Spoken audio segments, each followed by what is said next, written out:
every year in Uganda, we have very many students graduating with different courses, with different degrees, others on certificate and others on diploma. Where do these people go after that? Do we have any jobs in Uganda? Do we have any jobs waiting for them? And why do we think that we have a lot of unemployment in Uganda? You're watching a Youth TV, empowering you. Welcome to the Youth Feedback. It is the 11th of June 2022, and together we are here as a Youth TV and live at the Barara University grounds. We are just sitting opposite to Camtech. That's where we are. As you see, the beautiful lady on my left, one of the most important people here who are the right candidate, she is the right candidate actually to talk about this topic of the day, which is unemployment of Uganda and the education system of Uganda. Welcome to the Youth Feedback, and it is Bridget Insimenta, Miss Nuriat Nambogo. Hopefully that is the right pronunciation. You are welcome to the show. Okay. All right. Thank you so much, Bridget. My name is Nambogo Noriat. Okay. I work with the Consortium for Affordable Medical Technologies, which is Camtech, Uganda.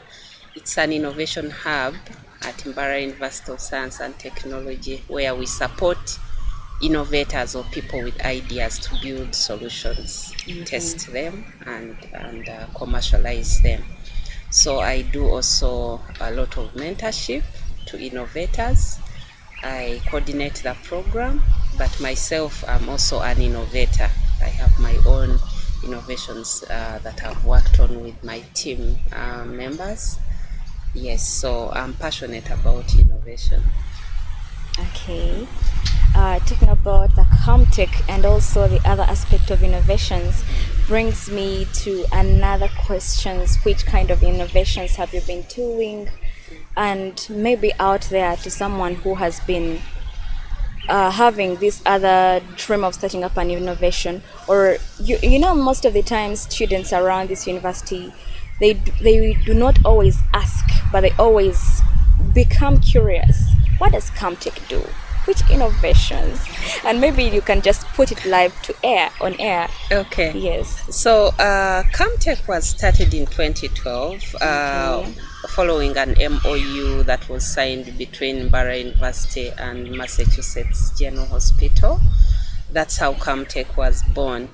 We built an innovation ecosystem through which we support innovators right from idea to product development, all through to testing, research, and also commercialization.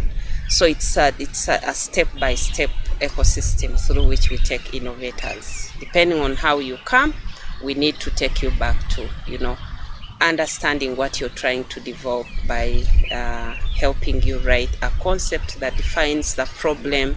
So we start with a problem, and then what you're proposing as a solution, and then we have reviewers at each step, at each stage, that come in to help us understand what these teams are building, and also engage with the teams at different levels of development and testing. So we have, originally we were doing more of health solutions, innovations, people who want to innovate in health. But now the ecosystem works for all types of innovations. We have those in business, depending on what the team is developing, and also agriculture, education. But most of the solutions we have here are health, though we have others because we take them through the same ecosystem. That is interesting. So all you need is a problem. Oh, yeah. So I come with my problem. We love challenges. I'm coming. Yes. So all you need is a problem that you're passionate about and you would like to develop. Okay. So you form a team around, a solution. You form a team around that problem, and then you start thinking about the solution, and we support you to build the solution. after the interview. I think my producer is saying this. After the interview, I have to go with my problem out there. I have been looking for someone to talk to, someone, to guide. Yeah. So, to the viewers of AET today, it is a very great opportunity. I have to tell us that we are having a lady herself who is very good at innovations, and all your questions will be answered today. So back to the main topic of the day, which is about unemployment and the education system. Previously, we had almost all universities in Uganda graduating, starting with the one that is near, which is Must. We had Makerere, we had BSU, and all other universities that were graduating. But where are these students going out there? Are there jobs out there? It's a question that everyone has been asking for so long. Statistically, we have 64 to 70% of youth that are unemployed. So that youth unemployment stands between 64 to 70%. We know that in Uganda annually, about 400,000 youth are released, meaning that they graduate, they are released into the job market. But in the job market, we have about approximately, I think, 9,000 jobs available every year. So the number that is sent out into the market is bigger, way higher than the jobs that are available. And when it comes to the youth that come out of institutions who are qualified, so you find about 30% are unemployed. They can't find jobs. What does that mean? The number of people, of the youth that are unemployed, is overwhelming. We cannot have all the jobs for the people that are sent out into the job market. So that means that we have to think creatively how people who are supported, or these youth, can get jobs. And that is something that we need to think about together as Ugandans. How do we create jobs for these youth? How do we encourage them to have an income? It may not be like a job, but how do you have food on the table after graduating? How are you able to sustain yourself? It may not be about looking for a job, but are you able to sustain yourself? Are you able to have an income for yourself? And that's when it comes to innovations, to me, I see innovation is an area that our youth can get into to employ themselves and employ others. Reason is that when you come up with a solution, first of all, that solution, like at CamTech, we emphasize the issue of commercial viability solutions. Solutions that can be self-sustaining and bring money on the table to you as an innovator, but also not only relying on grants. So are you able to develop a solution that can benefit you, but also can benefit the end user, the people you're developing it for, but also have a business model around it that can bring you money as an innovator, and also you create jobs. Otherwise, we are going to keep on looking for jobs that are not available. When most of these students are graduating, many of them are always dropping that hope, the esteem that they had. At the start of the course, you have all the vigor, you're like, I'm going to do it. And then, yes, you do it. But when it's coming to the climax, someone's energy is now dropping because they are seeing the world is getting tough. And the moment they graduate, now the world is open for them. They can't find jobs. Even those that were innovative, the whole energy drops. What is about such students? Yes, we have done projects here, especially the IT people. They've done very brilliant topics, but the time they are moving out of the university, that has already dropped. I think, first of all, students need to start not thinking about only looking looking out for jobs. We all want to be employed. But apart from being employed, can I use my project to employ me? It's all about, mostly about persistence when it comes to innovations. There's nobody, we encourage people to look out for funding opportunities, like for grants at a certain stage, but in the initial stages of developing your concept and trying to figure out what solutions, nobody is going to give you money for an idea. There are few funders who can give you money for just an idea that you have put on the paper. So you need a proof of concept.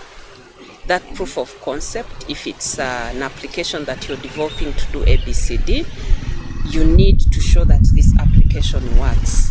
That means that you will have to work hard to make sure that you build an application that can convince people that it really works before they can support you, maybe to pilot it or to improve on it. If it's a device, same thing. So it's persistence and having a good team, which I think can help you move on. And also looking at this idea. When you look at these big telecom companies, look at mobile money, for example.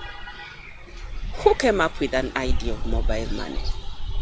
It's as simple as us using mobile money to do several, transactions, send money, buy airtime, buy data bundles, do this, pay for your bills.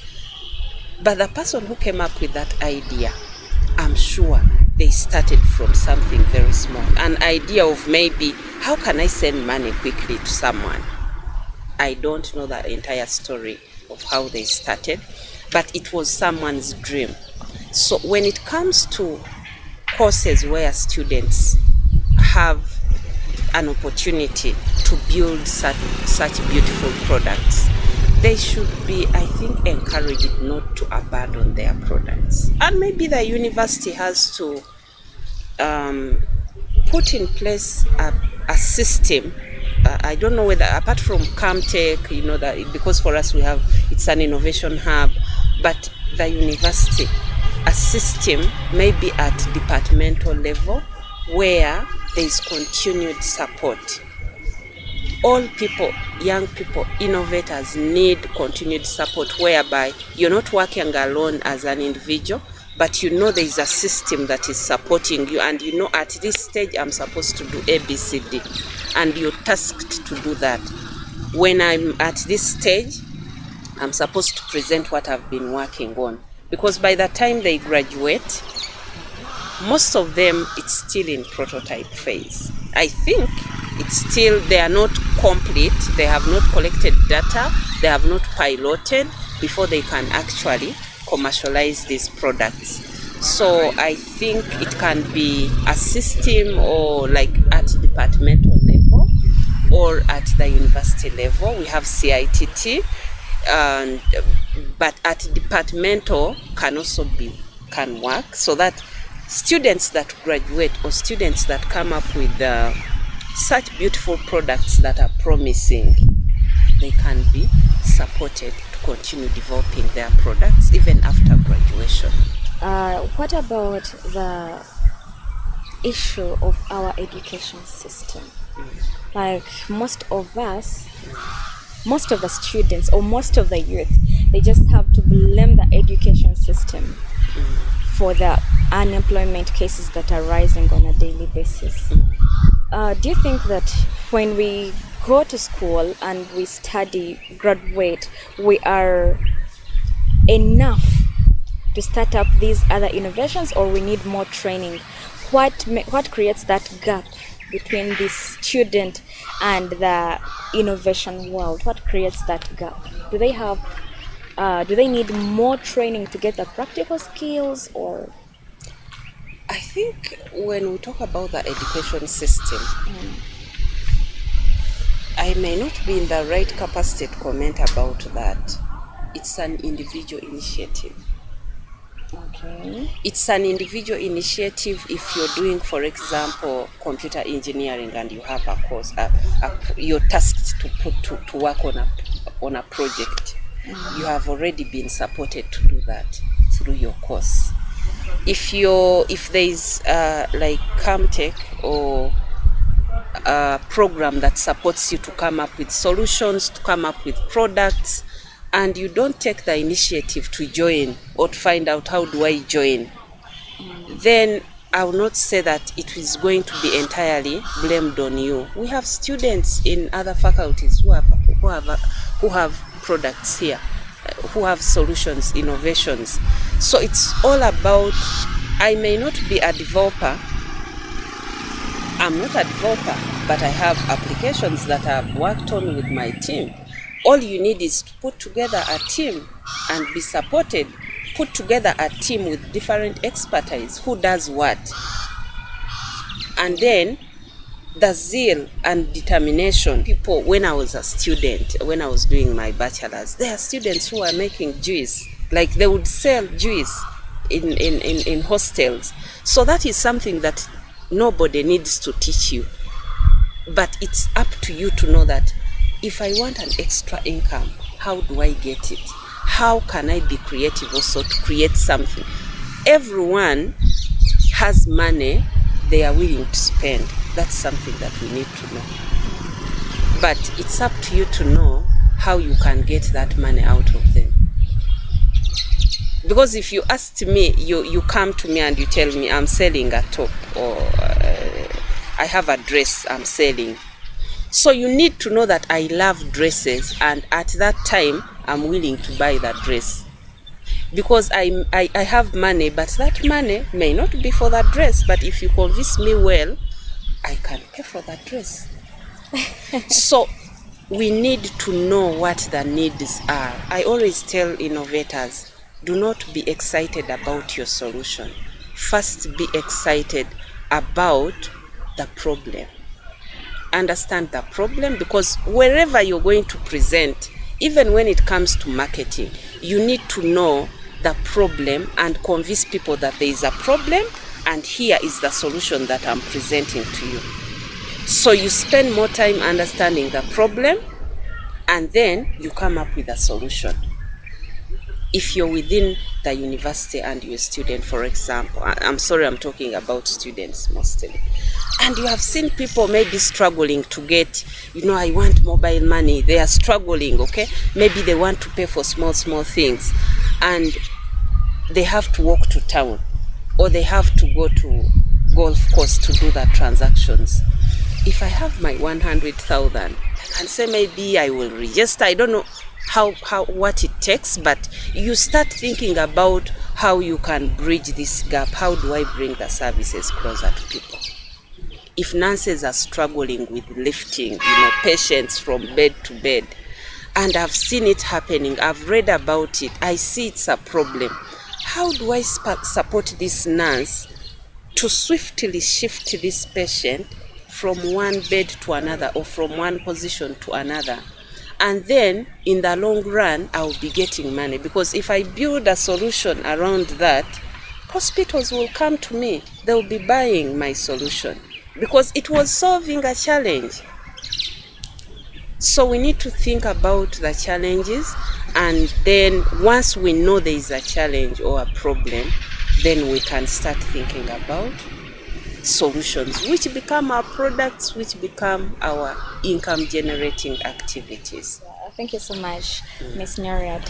Having an idea that, yes, we all have ideas, especially solutions, and we have the problem, but you feel like this youth with the idea feels like it is not income generating. And yet, right now, they are focusing on getting the money. What do you have to say to them? It's not income generating, and they are focusing on getting the money. Yes, and the idea they have at the moment. Yes. Yeah, I know it's a challenge, but the fact is that jobs are not available. Yes. And we all see it, even if you don't go to start looking for the statistics. And we cannot sit and cry over it over and over again and keep crying over it. All we need to think about are solutions to what is happening right now.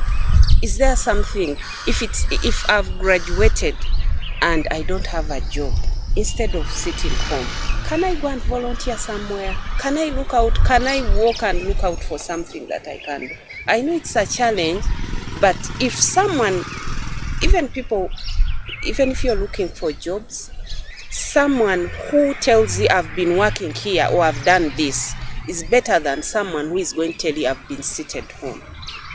Very true. Even at school, like I would be scared to employ someone who is telling me I've been seated home. How many years? 4 years. Ever since you graduated, have you ever done anything? No, I've looked for jobs, I can't find a job. But at least tell me, I was selling juice on High Street. I was selling phones. I know you've been your mind has been active. But if you tell me you've been seated home, then there is a problem. There is a problem. A big one. Yes.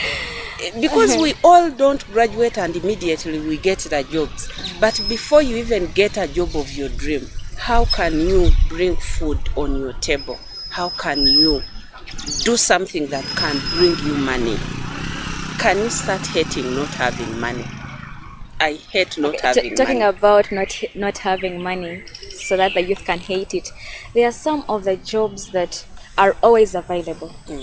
But someone looks at the job and looks at what they've studied and they feel like, no, sincerely speaking, I can't do this. This is not meant for me. I know, but that is despising jobs. I know there are many people where they think maybe I've done maybe computer engineering and I cannot be an office attendant. But I always tell people, have your first opportunity. It may not even be a job, something to create for you more opportunities. It might be paying you very little money or not even paying you anything, but it's creating for you exposure. When you go for meetings, you see people, when I give you, the people you're relating with are the same people that are going to recommend you for the next job. If you have an opportunity that may be immediately after graduation, your parent is able to support your transport. And maybe there are students who are lucky that they stay close they are still staying home maybe. So can you, because no parent also wants to have a child who has graduated and they are staying home the whole day, I would be happy to support your transport, but as you also be creative, because when you're given a volunteering opportunity, for example, it's not, some people come with a hope that when I'm volunteering in this institution is going to employ me. No, it's always not the same thing. It's not always that way, because sometimes they don't have a budget to employ an extra person. Sure. But all you should look at is, it's an opportunity for you, first of all, to show what you can do and learn. What am I capable of doing? What can I learn and add on to what I don't have in terms of experience? Because the same people that you're working with every day, they are the same people that are going to recommend you. We usually get phone calls. Someone is asking you, what do you think this person, I saw they put maybe Camtech, that they have ever done something at Camtech. Do you know them? How are they? As someone who also works with people, you don't want to recommend someone who is lazy. You will have to say the truth about the person. Because they have trusted you.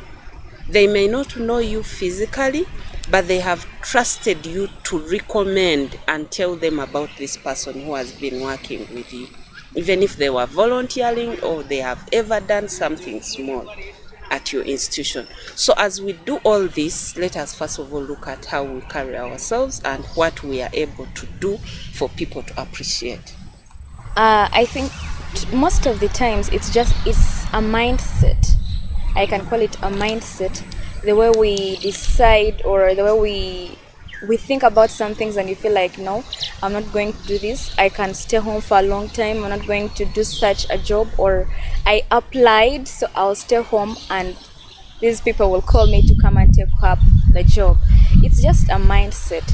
No one can even call you when you just go home and sit. We have to show our availability so that someone can be free and able to recommend us somewhere. And as we wind up, back to the guest of the day, as we wind up, what do you have to say to the youth out there as your closing remarks? Okay.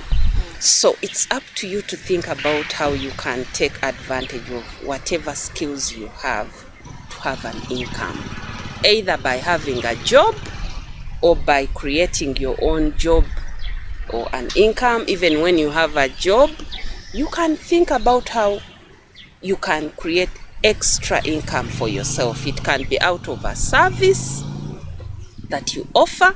Some people are good at speaking, and you say, I'm going to be an MC, I'm going to perfect myself in becoming an MC, and MCs are paid, you know that. Or you say, I used to go to schools before COVID and do career guidance. I talked to students and parents in some schools, and those schools would pay me. And people liked the talk, and I was like, okay, I didn't know I could do this, but I invested time in it. I read about, I started watching videos of how you can, speak. So once you identify something, invest. We have now internet everywhere. If you want to come and sit at campus at the university, you can have internet. There are spots, I think, where there is internet. At Camtech, we have internet. So it's an initiative that you have to take upon yourself and say, if I want to grow vegetables, for example, at home, what does it take for me to grow the vegetables? If you don't invest time in understanding the need and the problem, then that's when you end up giving up so easily. Because you did not understand the challenge, you just jumped into it, and then you didn't know what to do. Invest time in researching about it. If it's a business, invest time in reading about, also relate with some people who have done the same business. If you want to make juice, for example, read more. Read about how best you can package this juice. How can you add value? Because there are very many people making juice, but you, as someone who has gone to school, how can you add value to the juice that you're making? Okay? And how do you have a delivery plan? If people cannot come to you, can you go to them? How do you go to them? You understand? So there is always an opportunity for everyone. It's an initiative that we have to take, even when you're a student. If there is an opportunity for you to make an extra income, please do. When I was doing my bachelor's here, I'm not being proud about it, but I used to make my own money. During registration, I don't know whether they are still doing it. I would be among the people to receive. I would go and say, please put me on the list. Wow. So they put me on the list. We registered students, and then at the end of it all, you have your money. And then I have my TV. That time for us when we started, it was not easy.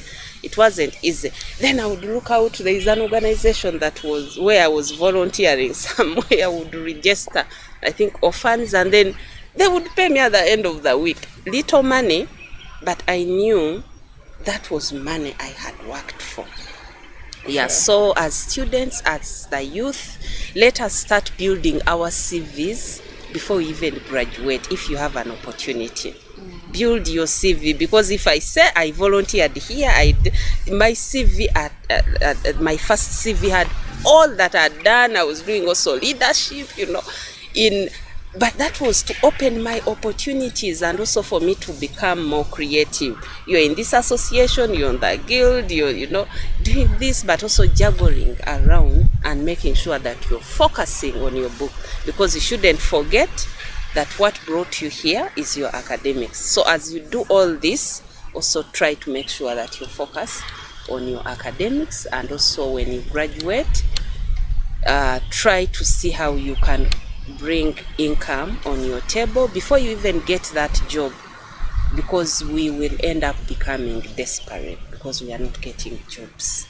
But if we have the mentality of I can create my own job by innovating or starting up a small business, small businesses grow into bigger businesses as long as you're focused on it. Wow, amazing. She said it all. I don't have to speak, yet you had everything from the horse's mouth. So thank you so much for watching, and thank you so much for loving the Youth Feedback with Bridget and Samantha, and thank you so much for subscribing to a UTTV that is empowering you. This has been the Youth Feedback with Bridget and Samantha. We'll meet next Saturday, same time.